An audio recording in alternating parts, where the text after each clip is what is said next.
Ito naman mga kagore, ang ginagawa ni Uncle ay naghugas ng patatas na walang balat-balat. Yan, hinihiwa-hiwa ng maliit mga kagore. Yan, ang bilis maghiwa si kuya.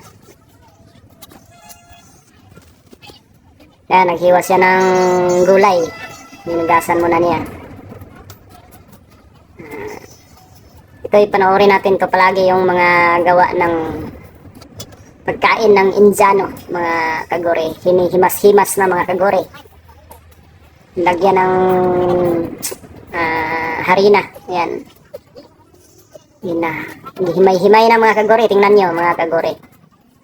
Yan. Kamay lang yan. Kamay lang gamit. Bira. Yan kol. Birada kol. Yan.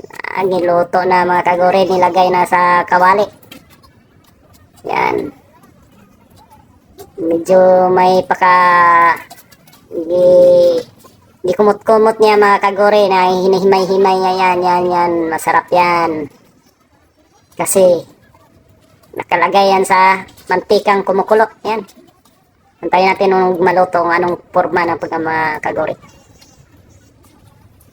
Napakainit yan. Parang french fries. Parang fries ano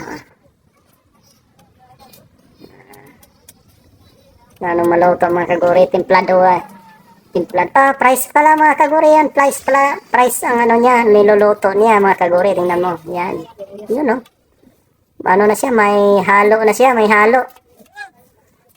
templado na siya mga kagore yan.